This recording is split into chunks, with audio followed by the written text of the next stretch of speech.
નમસ્કાર વિદ્યાર્થી મિત્રો, સ્વાગત છે તમારું તમારી પોતાની યુટ્યુબ ચેનલ ક્લાસર એકેમાં. આજે આપણે જોઈશું પ્રકરણ નંબર 16 રાજ્ય સરકાર ધોરણ 7ની ભાગ નંબર 3 સ્વધ્યન પોથીમાં જેના તમામ પ્રશ્નોનું સોલ્યુશન કરીશું. પ્રશ્ન નંબર 1, નીચે આપેલા દરેક પ્રશ્નના ઉત્તર માટે આપેલા વિકલ્પોમાંથી સાચો વિકલ્પ શોધી ખાનામાં લખો. પહેલું, રાજ્યનો કારોબાર કોણ ચલાવે છે? રાજ્ય સરકાર. બીજું, કાયદા ઘડવાનું કાર્ય સરકારનું કયું અંગ કરે છે? ધારાસભા. ત્રીજું, નીચેનામાંથી કયા જ રાજ્યની વિધાન પરિષદ નથી? ડી, ગુજરાત. ચોથું, વિધાન પરિષદના સભ્ય કેટલા વર્ષ માટે ચૂંટાય છે? 6 વર્ષ માટે.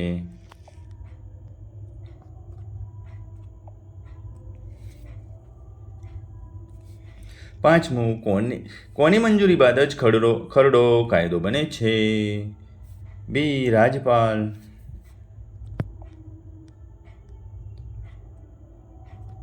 છઠ્ઠું, નીચેનામાંથી શેનો રાજ્યની કારોબારીમાં સમાવેશ થતો નથી? વિપક્ષના નેતા. સાતમું, રાજ્યમાં બંધારણીય વડા કોણ હોય છે? એ, રાજ્યપાલ. આઠમું, નીચેનામાંથી કયા વિષયનો સમાવેશ રાજ્ય યાદીમાં થતો નથી? D, railway. પ્રશ્ન નંબર 9,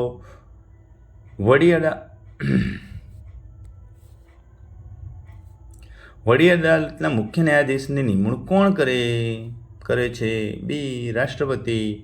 10મું, નીચેનામાંથી કઈ યોજના આરોગ્ય સાથે સંકળાયેલ છે? ડી, આયુષ્યમાન યોજના. પ્રશ્ન નંબર 2, નીચેના વિધાનો સાચા છે કે ખોટા તે જણાવો. ચાલો. 1, મુખ્યમંત્રી અમૃતમાં યોજના કેન્દ્ર સરકાર ચલાવે છે. ખોટું. મુખ્યમંત્રી કહે છે તો કેન્દ્ર સરકાર ન આવે, રાજ્ય સરકાર. બીજું, દિલ્હી રાજ્ય અને રાષ્ટ્રીય રાજધાની પ્રદેશ છે. દિલ્હી રાજ્ય અને રાષ્ટ્રીય રાજધાની પ્રદેશ છે. ખોટું. ત્રીજું, વિધાનસભાને નીચલું ગૃહ પણ કહે છે. સાચું. ચોથું, ઉત્તર પ્રદેશમાં વિધાન પરિષદ છે. સાચું. પાંચમું, ગુજરાતમાં વિધાન પરિષદ આવેલ છે. ખોટું. નથી. પ્રશ્ન નંબર 3, નીચેની ખાલી જગ્યામાં યોગ્ય શબ્દ મૂકી વાક્ય પૂર્ણ કરો. પહેલું, ગુજરાત વિધાનસભામાં સભ્ય સંખ્યા ખાલી જગ્યા છે 182. બીજું, રાજ્યની ધારાસભાના ઉપલા ગૃહને ખાલી જગ્યા કહે છે વિધાન પરિષદ. ત્રીજું, ગુજરાતના વિધાનસભા ભવનનું નામ ખાલી જગ્યા છે વિઠ્ઠલભાઈ પટેલ. ચોથું, વિધાનસભાની ચૂંટણી દર ખાલી જગ્યા વર્ષે થાય છે 5 વર્ષે.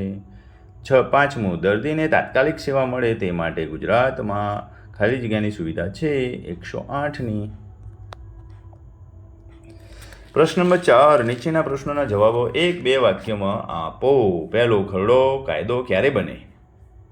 ખરડાઓ વિવિધ તબક્કાઓમાંથી પસાર થઈને રાજ્યપાલની મંજૂરી માટે મોકલવામાં આવે છે. રાજ્યપાલની મંજૂરી મળતા ખરડો કાયદો બને છે. બીજું, રાજ્ય સરકારના અંગો જણાવો. રાજ્ય સરકારના મુખ્ય અંગો 3 છે. 1, ધારાસભા.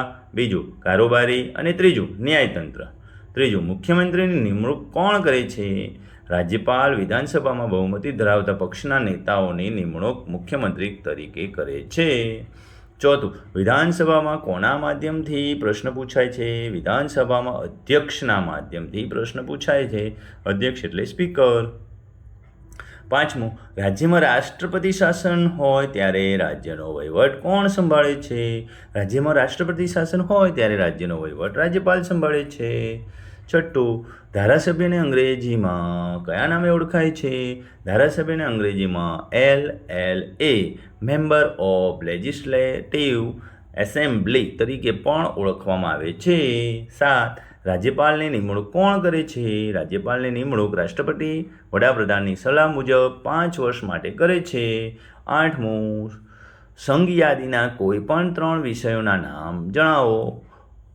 વસ્તી ગણતરી, દેશનું સંરક્ષણ, દરિયાઈ સેવાઓ. 9મું, રાજ્ય સરકારની કોઈપણ 3 આરોગ્ય વિષયક યોજનાઓના નામ જણાવો. મુખ્યમંત્રી અમૃતમ યોજના, શાળા આરોગ્ય કાર્યક્રમો, મમતા સખી યોજના.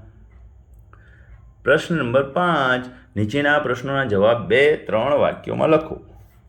પહેલું, રાજ્ય સરકારના કાર્યો જણાવો.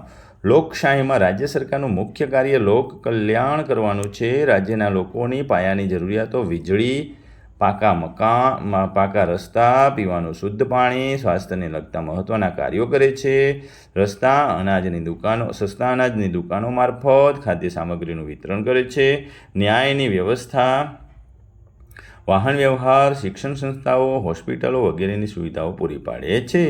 બીજું, વિધાનસભાના સભ્ય બનવા માટે લાયકાત જણાવો. તે ભારતનો નાગરિક હોવો જોઈએ. તેની ઉંમર 25 વર્ષ કે તેથી વધુ હોવી જોઈએ.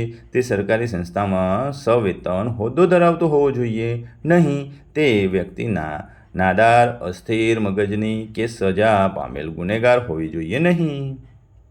ત્રીજું, રાજ્યની કારોબારીની ફરજો જણાવો. વિધાનસભા એ ઘડેલા કાયદાઓનો અમલ કરાવવો. રાજ્યમાં કાયદો અને વ્યવસ્થા જળવાય તેની તકેદારી રાખવી. રાજ્યમાં આર્થિક અને સામાજિક સમસ્યાઓ દૂર કરવા પ્રયત્નો કરવા. શિક્ષણ, સ્વાસ્થ્ય, વાહન વ્યવહાર, સંદેશા વ્યવહાર, વીજળી વગેરે સેવાઓ પૂરી પાડવી. પ્રશ્ન નંબર 4, રાજ્ય ન્યાયતંત્રના કાર્યો જણાવો. નાગરિકના હકોનું રક્ષણ અને જતન કરવું. નાગરિકની અપીલોનો નિકાલ કરવો. દીવાની અને ફોજદારી કાયદાઓના ચુકાદા અને દાવાઓના ચુકાદા સામે અપીલો સાંભળવી. કાયદા અને વ્યવસ્થાનું રક્ષણ કરવું. જાહેર હિતની અરજીઓનો નિકાલ કરવો. 5મું, મુખ્યમંત્રીના કાર્યો જણાવો. મંત્રીમંડળની બેઠકો બોલાવે. દરેક મંત્રીના કાર્યો પર દેખરેખ રાખે. જરૂર પડે મંત્રીઓને માર્ગદર્શન પૂરું પાડે. મંત્રીમંડળે લીધેલા નિર્ણયોની જાણકારી રાજ્યપાલને આપે. મંત્રીમંડળના મંત્રીઓને જુદા જુદા વહીવટી ખાતાઓની વહેંચણી કરે. પ્રશ્ન નંબર 6, ટૂંક નોંધ લખો. પહેલું, જાહેર સ્વાસ્થ્ય સેવાઓ.